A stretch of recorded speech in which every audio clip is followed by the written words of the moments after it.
Pada kesempatan kali ini, kita akan membahas tentang fungsi manajemen. Namun, pembahasan kali ini akan difokuskan pada bagaimana fungsi-fungsi manajemen bekerja sebagai sebuah proses yang saling berhubungan untuk membantu organisasi mencapai tujuan yang telah ditetapkan. Setiap organisasi, baik perusahaan, rumah sakit, sekolah, lembaga pemerintahan, maupun organisasi masyarakat, memiliki tujuan yang ingin dicapai. Ada organisasi yang bertujuan meningkatkan kualitas pelayanan, ada yang ingin memperoleh keuntungan, dan ada pula yang berfokus pada kegiatan sosial. Agar tujuan tersebut dapat tercapai secara efektif dan efisien, diperlukan suatu sistem pengelolaan yang baik. Sistem pengelolaan inilah yang dikenal dengan istilah manajemen. Manajemen bukan sekadar membagi pekerjaan atau memberikan perintah kepada bawahan. Manajemen merupakan suatu rangkaian proses yang melibatkan perencanaan, pengaturan sumber daya, pelaksanaan kegiatan, serta evaluasi terhadap hasil yang diperoleh. Melalui manajemen yang baik, berbagai sumber daya yang dimiliki organisasi dapat dimanfaatkan secara optimal, sehingga tujuan organisasi dapat tercapai dengan lebih mudah. Secara umum, fungsi manajemen terdiri atas 4 bagian utama, yaitu perencanaan atau planning, pengorganisasian atau organizing, kepemimpinan, dan pelaksanaan atau leading, serta pengendalian atau controlling. Mari kita bahas secara lebih mendalam. Tahap pertama dalam fungsi manajemen adalah perencanaan. Perencanaan merupakan proses menentukan tujuan yang ingin dicapai dan menetapkan berbagai strategi yang diperlukan untuk mencapai tujuan tersebut. Perencanaan menjadi dasar dari seluruh kegiatan organisasi. Tanpa adanya perencanaan yang baik, organisasi akan kesulitan menentukan arah dan prioritas pekerjaan melalui perencanaan. Organisasi dapat memperkirakan kebutuhan yang diperlukan, mengenali peluang yang ada, serta mengantisipasi berbagai hambatan yang mungkin terjadi di masa mendatang. Sebagai contoh, sebuah rumah sakit memiliki tujuan untuk meningkatkan kualitas pelayanan kepada pasien. Untuk mencapai tujuan tersebut, rumah sakit perlu menyusun berbagai program, seperti peningkatan fasilitas kesehatan, pelatihan tenaga medis, serta pengembangan sistem pelayanan yang lebih efektif. Demikian pula, sebuah perusahaan yang ingin meningkatkan jumlah pelanggan harus merencanakan strategi pemasaran, meningkatkan kualitas produk, dan memperluas jaringan distribusi. Dengan adanya perencanaan yang baik, organisasi akan memiliki arah yang jelas dan lebih siap menghadapi berbagai perubahan setelah perencanaan dilakukan. Fungsi berikutnya adalah pengorganisasian. Pengorganisasian merupakan proses mengatur seluruh sumber daya yang dimiliki agar dapat digunakan secara efektif. Sumber daya yang dimaksud tidak hanya berupa manusia, tetapi juga meliputi keuangan, peralatan, teknologi, informasi, dan waktu. Pada tahap ini, organisasi melakukan pembagian tugas, menentukan tanggung jawab, serta membangun hubungan kerja antar bagian. Tujuan dari pengorganisasian adalah agar setiap individu memahami peran dan tanggung jawabnya masing-masing sehingga seluruh pekerjaan dapat berjalan secara terkoordinasi. Sebagai contoh, di sebuah rumah sakit terdapat bagian administrasi, bagian pelayanan medis, bagian farmasi, laboratorium, serta bagian keuangan.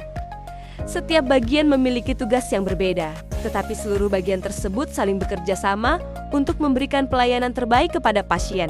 Demikian pula dalam sebuah perusahaan terdapat divisi pemasaran, produksi, sumber daya manusia, dan keuangan. Semua bagian tersebut memiliki tanggung jawab masing-masing, namun tetap bekerja menuju tujuan yang sama.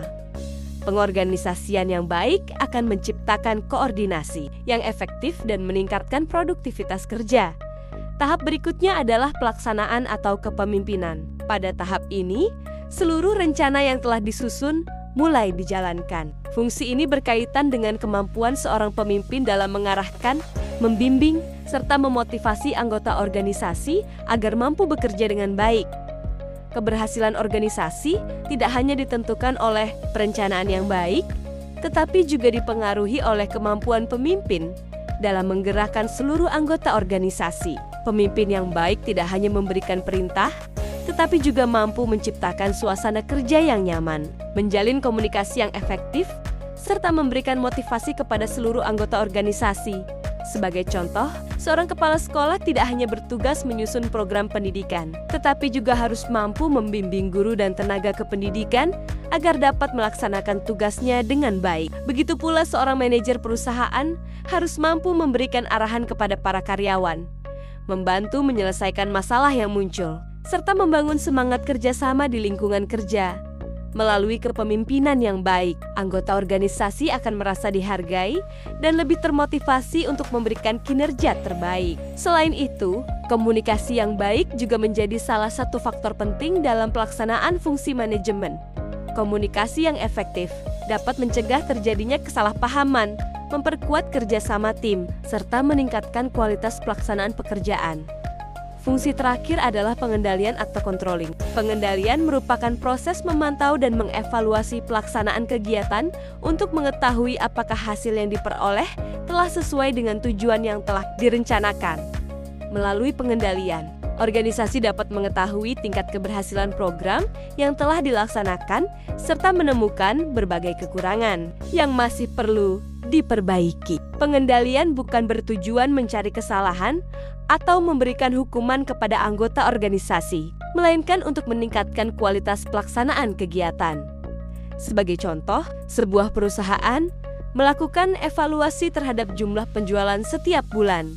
Dari hasil evaluasi tersebut, perusahaan dapat mengetahui apakah target penjualan telah tercapai atau belum. Jika hasil yang diperoleh belum sesuai harapan, maka perusahaan dapat melakukan berbagai perbaikan, seperti meningkatkan promosi atau memperbaiki kualitas produk di rumah sakit. Pengendalian dilakukan melalui evaluasi mutu pelayanan, tingkat kepuasan pasien, serta efektivitas penggunaan fasilitas kesehatan. Melalui proses pengendalian yang baik, organisasi dapat melakukan perbaikan secara terus-menerus sehingga kualitas kinerja semakin meningkat.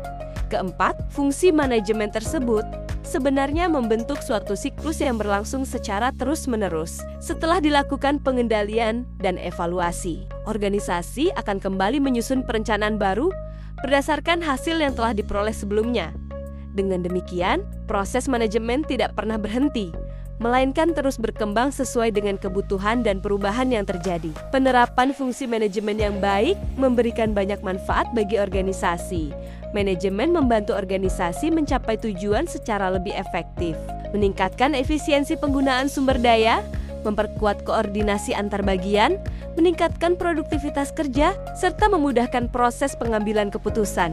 Selain itu, manajemen juga membantu organisasi dalam menghadapi tantangan dan perubahan yang terjadi di lingkungan sekitar. Di era modern yang penuh dengan perkembangan teknologi dan persaingan yang semakin ketat, kemampuan manajemen menjadi salah satu faktor penting yang menentukan keberhasilan suatu organisasi. Oleh karena itu, setiap organisasi perlu menerapkan fungsi-fungsi manajemen secara optimal agar mampu bertahan dan terus berkembang. Sebagai kesimpulan, fungsi manajemen terdiri atas perencanaan, pengorganisasian, pelaksanaan, atau kepemimpinan, serta pengendalian. Keempat fungsi tersebut saling berkaitan dan membentuk suatu proses yang berkesinambungan dalam mencapai tujuan organisasi dengan penerapan fungsi manajemen yang baik. Berbagai sumber daya yang dimiliki organisasi dapat dimanfaatkan secara maksimal sehingga tujuan yang telah ditetapkan dapat tercapai secara efektif dan efisien. Demikian pembahasan mengenai fungsi manajemen dari sudut pandang proses pencapaian tujuan organisasi. Semoga materi ini dapat menambah wawasan dan memberikan pemahaman mengenai pentingnya fungsi manajemen dalam mendukung keberhasilan suatu organisasi. Terima kasih telah menyimak dan sampai jumpa pada pembahasan berikutnya.